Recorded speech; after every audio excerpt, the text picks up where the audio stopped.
une intervention ou un geste à risque de saignement. C'est une question qui en apparence est simple, avec un test de laboratoire qui est très disponible et qui est dans l'ensemble très performant, on va dire, mais j'aimerais bien discuter 2-3 choses avec vous, en profiter. Donc en 15 minutes, ce n'est pas possible de faire tout le tour de la question. Donc simplement un éclairage, et on ne va pas relire toutes les recommandations, simplement savoir si elles sont justes ou comment elles doivent être nuancées, ou insister sur certains aspects des recommandations disponibles.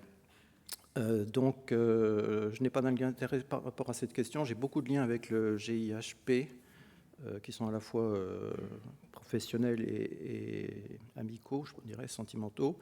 Bon, ça se terminera bientôt quand même. Et puis je voulais d'emblée, pour ne pas l'oublier, remercier Michael Hardy, qui n'est pas encore au GIHP, qui est anesthésiste à Namur, jeune anesthésiste, et qui m'a aidé à faire cette présentation. Donc moi je ne suis pas anesthésiste, donc il y a des choses que je ne vais pas... dont je ne vais pas vous parler directement, hein, je n'ai pas la légitimité. Donc des questions pour la pratique, quelques-unes. Hein. Le geste envisagé peut-il être réalisé? Est-ce qu'il doit être modifié par rapport au geste le plus simple pour éviter le saignement? Une procédure qui est plus complexe, qui nécessite plus d'entraînement, mais qui a un risque de saignement moindre. Est-ce qu'il est possible d'évaluer le risque hémorragique au-delà de la numération plaquettaire et de la clinique par un test d'hémostase? Alors je réponds tout de suite, un test pseudo-global, la réponse est non. Faut-il transfuser des plaquettes prophylactiquement? Parfois, mais la question de la prévention ne se résume pas à la transfusion plaquettaire. Et donc les situations, elles sont multiples. C'est la raison pour laquelle moi je ne peux pas tout envisager ce matin, et j'aurais pris avec Michael quelques exemples seulement. Donc l'hémostase primaire, c'est les plaquettes après la vasoconstriction qui sont des cellules professionnelles pour arrêter le saignement dans des conditions de flux qui sont très défavorables. Elles s'activent très rapidement, elles s'accrochent, c'est l'adhérence qui implique aussi le facteur Willebrand, elles s'activent et elles agrègent, et elles font la première obturation de la brèche vasculaire, et c'est le prélude à la coagulation parce qu'elles sont le support de la génération de thrombine. Elles ne sont pas l'initiateur est le facteur tissulaire ou autre chose, mais par leur membrane procoagulante après activation, alors qu'elles sont accrochées à l'endroit de la brèche vasculaire, elles permettent la formation de thrombine, donc de fibrine, donc la consolidation du caillot. Donc c'est un acteur décisif dans l'arrêt du saignement. Alors, quelles sont les choses qu'on peut envisager? On a envisagé très brièvement le rôle des plaquettes dans l'hémostase primaire, sans oublier le facteur Willebrand. Évidemment, ça tourne autour de la numération plaquettaire, NP, que exprimé en giga par litre, 10 puissance 9 par litre, ou si vous mettez 3 zéros derrière par microlitre. Donc moi, après, je ne détaillerai plus, hein, c'est 150, 10 puissance 9 ou 150 gigas par litre, avec ces repères, là, qu'on va discuter, grosso modo, 150, qui est la limite inférieure de la numération plaquettaire normale, encore que ça se discute, 150, et puis les valeurs très basses qui sont à 20, 10 gigalitres. À partir du moment, à ces valeurs-là, le risque de saignement, ce n'est pas simplement l'intervention, c'est le risque de saignement spontané. Une chose qu'il ne faut pas oublier, c'est le diagnostic étiologique. On n'aborde pas la question de la thrombopénie sans avoir, si possible, la meilleure idée de la cause et donc du mécanisme. Et ça, c'est même décisif dans l'attitude transfusionnelle.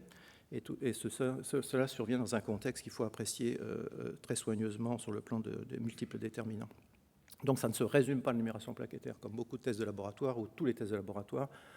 On en attend quelque chose et on l'interprète en fonction d'autres éléments, s'il est juste. Alors, ce qu'on va voir, c'est que c'est plutôt des repères que des seuils. Hein, ces bornes, il faut bien prendre des tranches, mais ces tranches, elles sont plutôt assez artificielles, parce qu'en réalité, il existe un continuum de risque hémorragique dès lors qu'on est en dessous de 100 gigalitres, toute autre chose étant normale par ailleurs. Et si on parle de seuil, c'est un seuil décisionnel, c'est-à-dire qu'en dessous de ce seuil, eh bien, il faut changer son attitude ou faire une transfusion prophylactique, enfin faire quelque chose qui est différent d'habitude. Et les éléments cliniques les éléments d'orientation, je n'y reviendrai pas trop, mais c'est le contexte clinique, la symptomatologie hémorragique, notamment les hémorragies muqueuses, et le laboratoire, en revanche, est un abord très, très limité, à mon avis. Alors, première question, est-ce que la numération plaquettaire est un bon examen? Moi, je pense que oui. Maintenant, c'est même un très bon examen avec une technologie très avancée, fiable et qui peut être obtenu rapidement dès lors que le tube est proche de l'appareil. Et donc, il est capable de voir correctement ces différents niveaux de valeur. J'ai rajouté là que quelquefois, vous voyez même des seuils, enfin, des indicateurs à 80 ou 75 gigas par litre. Donc fiable avec des très beaux appareils et rapide si tout va bien. Néanmoins, c'est presque toujours.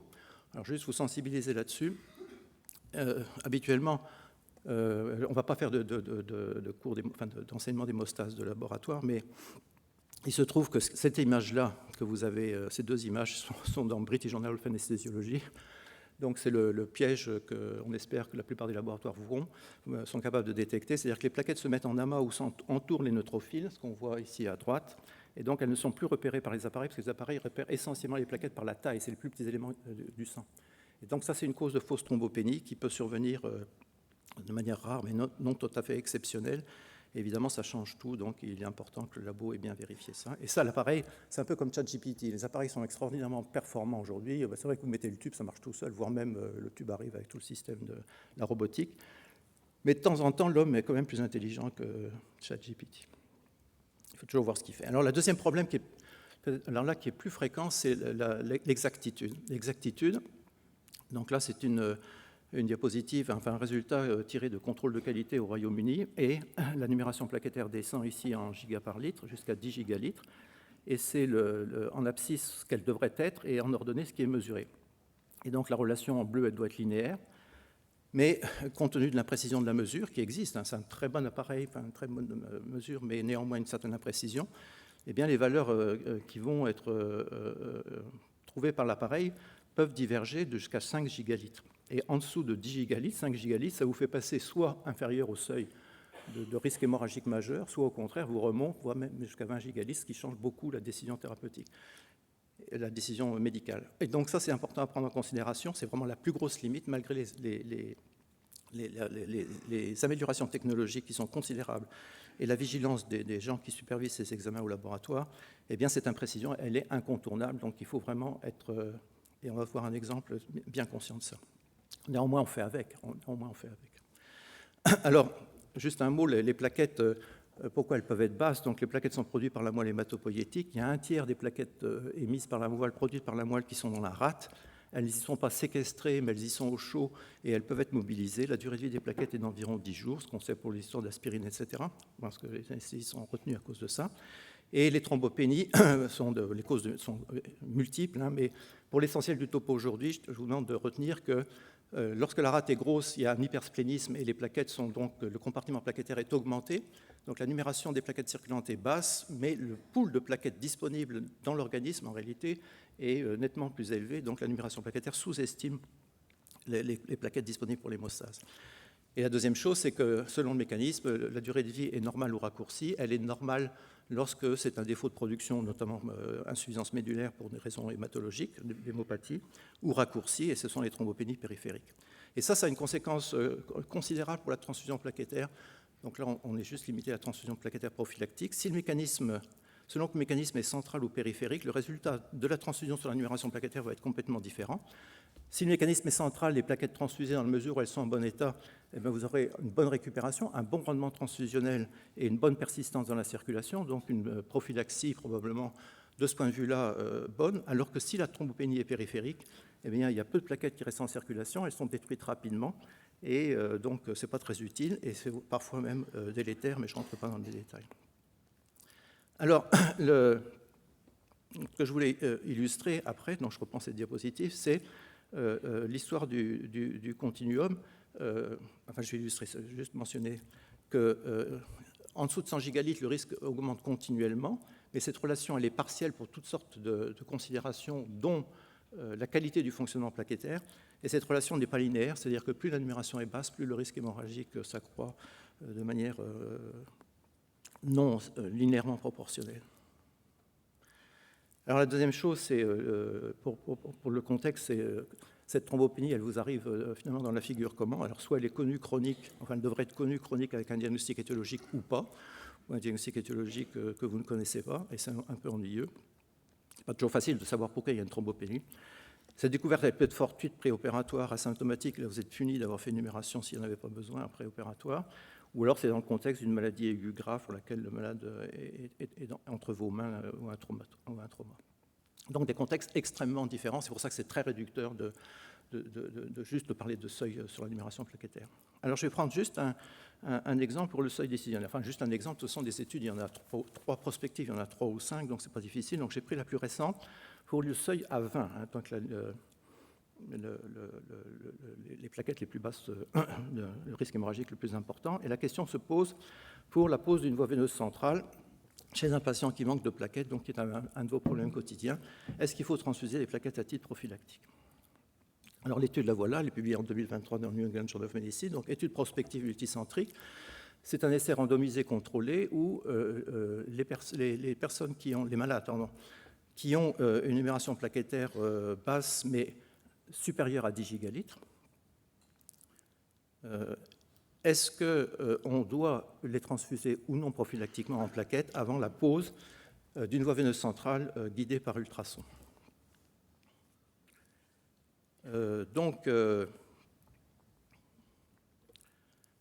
Des études de ce genre en transfusion générale, il n'y en a pas des tonnes, donc on peut la critiquer, mais enfin on est content de l'avoir. Et la conclusion, c'est que la transfusion prophylactique, si la transfusion prophylactique n'est pas faite, alors c'est un peu compliqué, c'est une espèce de non-infériorité, le risque hémorragique, pour simplifier, est trop important. Donc il faut transfuser les plaquettes prophylactiquement d'après cette étude. Et ici, vous avez la représentation habituelle, la ligne d'identité, et le fait que le paramètre principal d'analyse ici est décalé sur la droite, donc avec un intervalle de confiance qui ne croise pas la ligne d'identité. Donc l'essai est négatif en ce sens que la nouvelle attitude qui est d'explorer ne pas transfuser prophylactiquement est non inférieure par rapport à la transfusion prophylactique. Ceci étant dit, d'abord, il y a une discussion en fonction du site d'insertion. Alors, c'est une analyse par sous-groupe, etc. Mais enfin, néanmoins, il semblerait que la voie sous-clavière, ce qui ne devrait pas vous étonner, posait plus de problèmes que les autres. Enfin, les effectifs commencent à devenir petits. Et puis, il y a la question du contexte, c'est-à-dire, est-ce que c'est vrai pour les malades dont vous avez plus particulièrement à prendre en charge? Et j'attire votre attention sur le fait que la majorité des malades inclus dans l'étude sont des malades d'hématologie en insuffisance médulaire pour chimiothérapie lourde ou greffe de moelle, greffe de cellules souches hématopoïétiques, et peu sont des malades de soins intensifs. Alors la deuxième discussion, c'est la qualité de la numération plaquettaire, et ce qui est embêtant, c'est que si la numération plaquettaire n'est pas très exacte à 10 gigalitres, peut-être que des malades ont été inclus dans l'étude, alors qu'en réalité, ils avaient une numération plaquettaire inférieure à 10 gigalitres, auquel cas la transfusion plaquettaire prophylactique est indispensable. Et c'est une chose qu'on a discutée avec François Mullier et d'autres dans une lettre acceptée dans Transfusion. Donc de nouveau, cette idée que quand on approche des seuils très bas, il faut être assez circonspect sur il ne faut pas se faire d'illusions sur l'exactitude de la mesure. Alors, je vais prendre brièvement deux autres exemples pour illustrer mon propos sur cette histoire de seuil. En obstétrique, on va considérer trois types de thrombopénie. La thrombopénie de l'éclampsie, l'éclampsie grave, le HELP syndrome, donc c'est la forme avec thrombopénie entre autres, de l'immunothrombocytopénie auto-immune alias PTI, et de la thrombopénie gestationnelle ou aussi appelée gravidique. Et la question principale, c'est procédure neuroaxiale au moment de l'accouchement ou de la césarienne. L'accouchement par voie basse ou césarienne. Et la question que vous connaissez bien mieux que moi, péridurale versus rachianesthésie, ou voire même rien du tout. Ceci étant, d'une certaine manière, extrapolable aux d'autres contextes chirurgicaux et aux ponctions lombaires diagnostiques. Alors, ces trois thrombopénies, dans le contexte obstétrical, ont un trait commun, c'est le mécanisme essentiellement périphérique, mais pour le reste, tous les opposent. Et ceci est important parce que ça veut dire que prendre en charge une malade, en l'occurrence une personne qui a ce type de thrombopénie, si on ne connaît pas, au-delà de la numération plaquettaire, la raison de cette thrombopénie, eh bien, on manque d'une information importante. Alors maintenant, je vais me reporter très brièvement, pour ce qui me reste comme temps, aux recommandations HAS, ANSM sur la transfusion de plaquettes, en rappelant que la question n'est pas simplement face à une thrombopénie avant un geste ou une chirurgie, de transfuser ou pas des plaquettes. Il y a tout un contexte, d'autres mesures, etc. Donc, j'y reviens pas. Donc, ce qui est important, c'est de considérer qu'il y a des grades de recommandation qui sont faits pour être pris en considération. Et en l'occurrence, vous allez voir qu'on est dans la partie droite, c'est-à-dire qu'on est dans le rose et dans le bleu, si on peut dire. Donc, pour la ponction rachidienne, on savait ça, 50 gigalitres rachianesthésie ponction lombaire, 80 pour la péridurale avec ou sans cathéter, au niveau C. La survenue d'un hématome épidural ou sous-arachnoïdien, ça c'est le texte, après ponction lombaire, rachianesthésie ou péridurale, est exceptionnelle. Elle est presque toujours liée à la présence d'un facteur de risque additionnel.